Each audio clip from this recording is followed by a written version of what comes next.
Explore India with विकास में आपका स्वागत है। आज हम अमरनाथ यात्रा के बारे में विस्तार से चर्चा करेंगे। जम्मू कश्मीर केंद्र शासित प्रदेश में स्थित अमरनाथ हिंदुओं का एक प्रमुख तीर्थ स्थल है।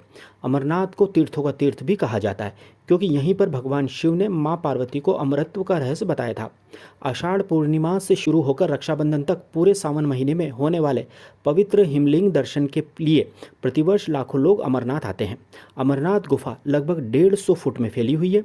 इसी गुफा के एक कोने में एक ऐसी जगह है जिसमें टपकने वाली हिम बूंदों से लगभग 10 फुट ऊंचा शिवलिंग बनता है। श्रावण पूर्णिमा को यह अपने पूरे आकार में आ जाता है और अमावस्या तक धीरे धीरे छोटा होता जाता है। अमरनाथ गुफा में आज भी कई श्रद्धालुओं को कबूतरों का एक सफ़ेद जोड़ा भी दिखाई दे जाता है, जिन्हें अमर पक्षी कहते हैं। ये पक्षी भी शिव जी की अमर कथा सुनकर अमर हो गए थे। यदि आप अमरनाथ के हिम शिवलिंग के दर्शन करने की योजना बना रहे हैं तो हम इस वीडियो में आपको यह बताएंगे कि आप इस यात्रा को बिना परेशानी के कैसे संपन्न करें। अमरनाथ यात्रा की तैयारी का सबसे पहला चरण है कि आप अमरनाथ यात्रा के लिए रजिस्ट्रेशन कराएं, जिसे यात्रा परमिट भी कहते हैं। श्री अमरनाथ जी श्राइन बोर्ड प्रतिवर्ष अमरनाथ यात्रा के लिए पूरे देश में लगभग 450 बैंक शाखाओं के जरिए रजिस्ट्रेशन करता है। यह रजिस्ट्रेशन हर साल सामान्यतः अप्रैल महीने से शुरू होता है। यह registration Punjab national bank, Jammu Kashmir bank, yes bank आदि बैंकों की अधिकृत शाखाओं से करवाया जा सकता है। इन बैंक शाखाओं की जानकारी श्री अमरनाथ जी श्राइन बोर्ड की वेबसाइट पर उपलब्ध रहती है। यात्रा परमिट फीस केवल 50 रुपये ही होती है। रजिस्ट्रेशन कराने के लिए आपको किसी मान्यता प्राप्त डॉक्टर अथवा मेडिकल अथॉरिटी द्वारा जारी स्वास्थ्य प्रमाण पत्र अर्थात मेडिकल सर्टिफिकेट भी देना होता है। 13 वर्ष से कम और 75 वर्ष से अधिक आयु के लोगों तथा 6 सप्ताह से अधिक समय से गर्भवती महिलाओं को इस यात्रा की अनुमति नहीं होती है। यदि आप ऑनलाइन रजिस्ट्रेशन कराए बिना ऑन स्पॉट रजिस्ट्रेशन कराना चाहते हैं तो आप जम्मू, श्रीनगर, बालटाल, चंदनवाड़ी, नुनवान आदि जगहों पर पहुंचकर इस यात्रा के लिए रजिस्ट्रेशन करा सकते हैं। अब यदि आप यह सोच रहे हैं कि जम्मू, श्रीनगर या चंदनवाड़ी पहुंचकर तत्काल रजिस्ट्रेशन कराकर यात्रा शुरू कर देंगे तो ऐसा बिल्कुल भी नहीं होता है। यदि आप जम्मू या श्रीनगर पहुंचकर ऑन स्पॉट रजिस्ट्रेशन कराते हैं तो आपको यात्रा परमिट 5 से 10 दिन बाद का ही मिलता है। इस स्थिति में आप 5 से 10 दिन तक वहाँ क्या करेंगे? वहाँ रुकने का खर्च भी बहुत ज़्यादा आएगा। इसलिए हमारी आपको सलाह है कि आप ऑनलाइन रजिस्ट्रेशन के द्वारा ही यात्रा परमिट प्राप्त करें। इससे यह होगा कि आप अपनी यात्रा को बिना किसी परेशानी के सही तरह से प्लान कर पाएंगे। एक महत्वपूर्ण बात आप और याद रखें, जब आप अमरनाथ यात्रा का रजिस्ट्रेशन फॉर्म भरते हैं तो उसमें यह भी भरना होता है कि आप किस मार्ग से अमरनाथ यात्रा करना चाहते हैं। गौरतलब है कि अमरनाथ यात्रा के केवल 2 ही मार्ग हैं, एक पहलगांव जो चंदनवाड़ी से होकर जाता है तथा दूसरा बालटाल से। पहलगांव मार्ग से अमरनाथ गुफा की दूरी 48 किलोमीटर है तथा बालटाल से अमरनाथ गुफा की दूरी 14 किलोमीटर है। अब आपके दिमाग में यही विचार आ रहा होगा कि आप तो बालटाल वाले रास्ते से ही अमरनाथ गुफा की ओर जाएंगे। यह बात सही है कि अमरनाथ गुफा तक बालटाल से कम समय में पहुंच सकते हैं क्योंकि यह रूट बहुत छोटा है, लेकिन यह याद रखें कि बालटाल वाला रास्ता बहुत ज़्यादा कठिन और सीधी चढ़ाई वाला है। इसलिए इस रूट से बहुत कम लोग अमरनाथ गुफा की ओर जाते हैं। इस रूट से बुजुर्गों को तो जाने की मंजूरी ही नहीं है। इस रूट पर ट्रैकिंग के जानकार लोग ही जाना पसंद करते हैं। आप हिमलिंग के दर्शन करने के उपरांत लौटते समय बालटाल रूट से आ सकते हैं क्योंकि इस रूट से उतरना थोड़ा आसान है। इसलिए हमारी आपको सलाह है कि आप पहलगाम वाले रास्ते से ही अमरनाथ गुफा की ओर यात्रा करें। पहलगाम रूट अमरनाथ यात्रा का सबसे पुराना और ऐतिहासिक रूट है। इस रूट से गुफा तक पहुंचने में करीब 3 दिन लगते हैं, लेकिन यह ज़्यादा कठिन नहीं है। आप इस रूट से बम भोले का जयकारा करते हुए कब अमरनाथ गुफा पहुंच जाएंगे आपको पता ही नहीं चलेगा। अब आपके सामने यह प्रश्न उत्पन्न हो रहा होगा कि आप अपने शहर से पहलगाम या बालटाल कैसे पहुंचे। तो इसके 3 तरीके हैं, एक सड़क मार्ग, दूसरा है रेल मार्ग, तीसरा है हवाई मार्ग। सड़क के रास्ते पहलगाम पहुंचने के लिए आपको पहले जम्मू तक आना होगा, फिर जम्मू से श्रीनगर तक का सफ़र बस से करना होगा। श्रीनगर से आप पहलगाम या बालटाल बस या टैक्सी से पहुंच सकते हैं। श्रीनगर से पहलगांव करीब 52 किलोमीटर और बालटाल करीब 93 किलोमीटर दूर है। दिल्ली से नियमित तौर पर बस सेवा श्रीनगर तक उपलब्ध रहती है। यदि रेल की बात करें तो पहलगांव तक कोई सीधी रेल सेवा नहीं है। आपको अपने शहर से जम्मू तक ट्रेन से आना होगा। जम्मू तक देश के सभी बड़े शहरों से ट्रेनें चलती हैं। जम्मू तक ट्रेन से आने के बाद आपको पहलगाम या बालटाल तक का सफ़र बस या टैक्सी से करना होगा। जम्मू से सड़क मार्ग से पहलगाम या बालटाल पहुंचने में करीब 12 से 13 घंटे का समय लगता है। अब यदि हवाई मार्ग की बात करें तो पहलगांव से सबसे नज़दीकी एयरपोर्ट श्रीनगर में है। श्रीनगर एयरपोर्ट देश के लगभग सभी बड़े शहरों से जुड़ा हुआ है। श्रीनगर से आप बस के द्वारा भी पहलगांव तक जा सकते हैं, जिसमें करीब 2.5 घंटे लगते हैं। इसके अलावा आप टैक्सी से भी पहलगांव पहुंच सकते हैं, इसमें करीब 2 घंटे का समय लगता है। पहलगांव पहुंचने के बाद आप अपनी ऑनलाइन बुक होटल में चेक इन करें। यदि आपने होटल ऑनलाइन बुक नहीं की है तो आप सीधे किसी भी होटल में जाकर रूम बुक कर सकते हैं। चूँकि अमरनाथ यात्रा के दौरान हज़ारों यात्री पहलगांव में ही ठहरते हैं तथा होटलों में बहुत ज़्यादा भीड़ रहती है, इसलिए ऑनलाइन होटल बुक करना ज़्यादा अच्छा रहेगा। ऑनलाइन बुक करने पर होटल का प्रतिदिन का किराया लगभग 1,000 रुपये ही पड़ेगा। परंतु यदि आप ऑनलाइन होटल बुक नहीं करते हैं तो पहलगांव में ज़्यादा भीड़ होने पर आपसे होटल वाले मनमाना किराया वसूल करते हैं, जो कि प्रतिदिन 3,000 रुपये तक हो सकता है। इसलिए आप ऑनलाइन ही होटल बुक करें। अपनी होटल में चेक इन करने के बाद आप रात का डिनर करने के लिए पास के किसी लंगर में चले जाएं। चूँकि पहलगांव वार्षिक अमरनाथ यात्रा का बेस कैंप है, इसलिए अमरनाथ यात्रा के दौरान यहाँ कई सारे लंगर अर्थात भंडारे चलते हैं। आप इन भंडारों में मुफ्त में स्वादिष्ट भोजन कर सकते हैं। इसके बाद आप अपनी होटल में आकर रेस्ट करें। इस तरह आपका अमरनाथ यात्रा का पहला दिन समाप्त होता है। अगले दिन अर्थात दूसरे दिन आप सुबह जल्दी से तैयार होकर अपनी होटल से चेकआउट करें और चंदनवाड़ी के लिए प्रस्थान करें। यह अच्छी बात है कि पहलगांव से चंदनवाड़ी तक पैदल नहीं जाना पड़ता है। पहलगांव से चंदनवाड़ी तक जम्मू कश्मीर ट्रांसपोर्ट की बस से अथवा टैक्सी या शेयर टैक्सी से पहुंचा जा सकता है। पहलगांव से चंदनवाड़ी की दूरी केवल 16 किलोमीटर है, परंतु सिंगल रोड होने तथा हेवी ट्रैफिक के कारण पहलगांव से चंदनवाड़ी पहुंचने में 1 से 2 घंटे लग जाते हैं। चंदनवाड़ी से ही अमरनाथ यात्रा की पैदल चढ़ाई प्रारंभ होती है। आप पहलगांव से चंदनवाड़ी सुबह 9 बजे तक पहुंच जाएं तथा अपना अतिरिक्त सामान चंदनवाड़ी में श्राइन बोर्ड द्वारा संचालित क्लॉक रूम अर्थात अमानती गृह में रख दें। इनका किराया 10 रुपये प्रति 24 घंटे होता है। आप अपने साथ केवल ज़रूरी सामान जैसे रेनकोट, ग्लव्स, स्वेटर, दवाई, 1 या 2 जोड़ी कपड़े तथा खाने पीने का सामान ही रखें। यदि आपने अपने कंधे पर टांगने वाले बैग में ज़्यादा सामान रख लिया तो चढ़ाई के दौरान आपके कंधे पर टंगा 1 किलो का वज़न भी आपको 10 किलो का महसूस होगा। चंदनवाड़ी की दुकानों से आप एक लकड़ी खरीद लीजिएगा जो चढ़ने में आपकी बहुत सहायता करेगी। यह याद रखें कि आप अपने यात्रा दस्तावेज जैसे यात्रा का रजिस्ट्रेशन, मेडिकल सर्टिफिकेट तथा आधार कार्ड हमेशा अपने साथ ही रखें, क्योंकि यात्रा के दौरान कई जगह इनकी जांच भी की जाती है। गौरतलब है कि भगवान शंकर जब पार्वती जी को अमर कथा सुनाने ले जा रहे थे तो उन्होंने माथे के चंदन को चंदनवाड़ी में उतारा, अपने शरीर के पिस्सुओं को पिस्सू टॉप पर और गले के शेषनाग को शेषनाग नामक स्थान पर छोड़ा था। ये तमाम स्थल अब भी पहलगांव के रास्ते से अमरनाथ यात्रा में आते हैं। अब हम इस यात्रा मार्ग के बारे में बात करते हैं। चंदनवाड़ी से आगे चढ़ाई प्रारंभ करने पर पहला पड़ाव पिस्सू टॉप आता है, जो कि चंदनवाड़ी से लगभग 3 किलोमीटर दूर है। पिस्सू टॉप से अगला पड़ाव शेषनाग नामक स्थान आता है। पिस्सू टॉप से शेषनाग की दूरी लगभग 11 किलोमीटर है। शेषनाग से अगला यात्रा पड़ाव महागुनास टॉप आता है, जो कि शेषनाग से लगभग 4 किलोमीटर दूर है।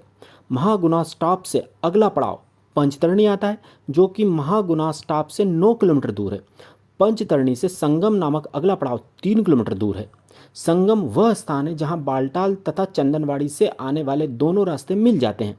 संगम नामक स्थान से पवित्र अमरनाथ गुफा की दूरी केवल 3 किलोमीटर है। चलिए अब आगे बढ़ते हैं। चंदनवाड़ी से चढ़ाई करने पर पहला पड़ाव पिस्सू टॉप आता है, जो कि चंदनवाड़ी से लगभग 3 किलोमीटर दूर है। पिस्सू टॉप तक की चढ़ाई थोड़ी कठिन है, परंतु आप रुकते रुकते यदि चढ़ाई करेंगे तो आपको ज़्यादा थकान महसूस नहीं होगी। पिस्सू टॉप पर आप भंडारे में चाय नाश्ता या भोजन करके शेषनाग की ओर चलना प्रारंभ करें। पिस्सू टॉप से शेषनाग की दूरी लगभग 11 किलोमीटर है। पिस्सू टॉप से शेषनाग की चढ़ाई आसान है। शेषनाग तक पहुंचते पहुंचते आपको शाम हो जाएगी। अब आपको शेषनाग में ही रात्रि विश्राम करना होगा। रात्रि विश्राम के लिए आपको शेषनाग में अमरनाथ श्राइन बोर्ड के टेंट में ठहरना होगा। एक टेंट में विश्राम करने के लिए 5 से 7 पलंग लगे होते हैं तथा शेषनाग में एक पलंग का एक रात का किराया 375 रुपये होता है। पलंग के साथ बिस्तर, कंबल तथा रजाई भी प्रदान की जाती है। शेषनाग में भंडारे अर्थात लंगर में मुफ्त में भोजन करने के बाद आप अपने टेंट में रात्रि विश्राम करें। इस तरह आपका अमरनाथ यात्रा का दूसरा दिन समाप्त होता है। शेषनाग में अगले दिन सुबह उठकर आप फ्रेश होकर लंगर में ब्रेकफास्ट कर लें। ब्रेकफास्ट करने के बाद आप स्नान करने के लिए गर्म पानी की बाल्टी खरीद लें। यहाँ 50 रुपये में गर्म पानी की एक बाल्टी मिलती है। स्नान करने के उपरांत आप 9 बजे तक अपनी आगे की यात्रा प्रारंभ कर दें। शेषनाग से चलकर महागुना स्टॉप, जिसे गणेश टॉप भी बोलते हैं, आता है। यह शेषनाग से लगभग 4 किलोमीटर की दूरी पर है। यह एक बर्फीला दर्रा है। इस जगह के बारे में कहा जाता है कि कई बार तो यहाँ ऑक्सीजन इतनी कम हो जाती है कि माचिस भी नहीं जलती है। परंतु अमरनाथ यात्रा के दौरान यदि आप रुकते रुकते तथा आराम से चलेंगे तो आपको ऑक्सीजन की कमी कभी भी महसूस नहीं होगी। यदि आपको रास्ते में कोई स्वास्थ्य संबंधी परेशानी हो तो बॉर्डर सिक्योरिटी फोर्स अर्थात बीएसएफ के डॉक्टर जगह जगह फ्री मेडिकल कैंप में तैनात रहते हैं, जो आपकी तत्काल मदद कर देंगे। महागुना स्टॉप पर पहुंचकर आप चाय पीकर आगे की यात्रा जारी रखें। महागुना स्टॉप के बाद अगला स्पॉट पीयूष पत्री आता है, जहां आप लंगर में भोजन कर लें। भोजन के उपरांत आप पीयूष पत्री से पंचतरणी की ओर प्रस्थान करें। गौरतलब है कि पंचतरणी काफ़ी चौड़ी घाटी है जिसमें 5 नदियों की धाराएं बहती हैं। आप लगभग 4 से 5 बजे तक पंचतरणी पहुंच जाएंगे। रात्रि विश्राम आपको यहीं करना होगा। पंचतरणी में आप लंगर में भोजन करने के बाद टेंट में जाकर अपने पलंग पर विश्राम करें। पंचतरणी में पलंग का किराया 375 रुपये होता है। इस तरह आपका अमरनाथ यात्रा का तीसरा दिन समाप्त होता है। अगले दिन अर्थात चौथे दिन आप सुबह गर्म पानी से नहाकर तथा चाय नाश्ता करके अपनी यात्रा प्रारंभ कर दें। पंचतरणी से संगम नामक अगला यात्रा पड़ाव 3 किलोमीटर दूर है। संगम वह स्थान है जहां बालटाल तथा चंदनवाड़ी से आने वाले दोनों रास्ते मिल जाते हैं। संगम पर दोनों रास्तों के दर्शनार्थी होते हैं, इसलिए बहुत ज़्यादा भीड़ रहती है। संगम से अगला पड़ाव अमरनाथ की पवित्र गुफा ही है। संगम से थोड़ा आगे बढ़ते ही दूर पवित्र गुफा दिखाई देने लग जाती है। गुफा के पास पहुंचने के बाद यदि आप स्नान करके हिमलिंग के दर्शन करना चाहते हैं तो वहां प्रसाद की दुकान लगाने वाले 50 से 100 रुपये में आपको गर्म पानी तथा नहाने के लिए जगह भी उपलब्ध करा देंगे। स्नान करने के बाद आप अपने मोबाइल फ़ोन, बेल्ट, पर्स आदि क्लॉक रूम में जमा करा दें तथा दर्शन के लिए लाइन में लग जाएं। 1 से 2 घंटे में आपको आराम से हिमलिंग के दर्शन हो जाएंगे। दर्शन करने के बाद आप क्लॉक रूम से अपना मोबाइल तथा अन्य सामान वापस ले लें। यह बात भी याद रखें कि गुफा के भीतर फोटोग्राफी की अनुमति नहीं होती है। इसके बाद आप गुफा के पास लगे कई सारे लंगरों में से किसी भी लंगर में भोजन कर लें। भोजन करते करते आपको दोपहर के 3 बज जाएंगे। आप चाहें तो रात्रि विश्राम गुफा के पास के टेंट में कर सकते हैं, परंतु हमारा आपको सुझाव है कि आप वापस पंचतरणी में जाकर रात्रि विश्राम करें, क्योंकि पवित्र गुफा बहुत ऊंचाई पर स्थित है, जिसके कारण इस स्थान पर ऑक्सीजन की कमी होती है तथा ठंड भी बहुत अधिक होती है। आप आराम से 2 से 3 घंटे में पंचतरणी पहुंच जाएंगे। आप पंचतरणी के लंगर में भोजन करने के बाद अपने टेंट में विश्राम करें। इस तरह आपका अमरनाथ यात्रा का चौथा दिन समाप्त होता है। अगले दिन अर्थात 5वें दिन आप सुबह नहाने तथा नाश्ता करने के उपरांत पंचतरणी से चंदनवाड़ी की ओर प्रस्थान करें। नीचे उतरने में आपको बहुत कम समय लगेगा तथा आप शाम के पहले ही चंदनवाड़ी पहुंच जाएंगे। चंदनवाड़ी पहुंचकर आप टैक्सी अथवा शेयर टैक्सी से पहलगांव जाएं। पहलगांव में आप किसी लंगर में रात का भोजन करें तथा अपने द्वारा बुक ऑनलाइन होटल में रेस्ट करें। छठे दिन आप सुबह का ब्रेकफास्ट करें तथा अपने गृह नगर की ओर प्रस्थान करें।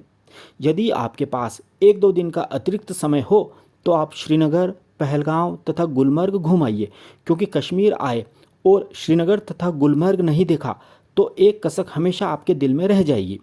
गुलमर्ग में आप गंडोला राइड का भी आनंद लीजिएगा। कश्मीर के टूरिस्ट प्लेसेस की जानकारी के लिए आप हमारा कश्मीर टूर गाइड वीडियो ज़रूर देखें। अमरनाथ यात्रा से जुड़ी प्रमुख बातें इस प्रकार हैं। फर्स्ट है, बिना यात्रा परमिट मिले आप अमरनाथ यात्रा पर न जाएं।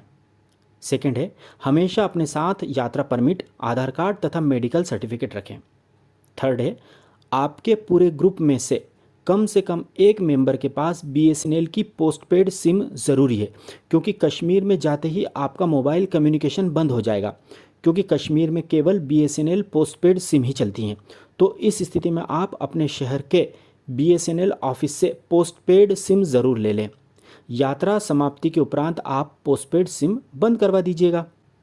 नेक्स्ट है, इस यात्रा में अच्छी क्वालिटी के तथा हेवी ग्रिप वाले कम वजन के वाटरप्रूफ जूते ज़रूर पहनें।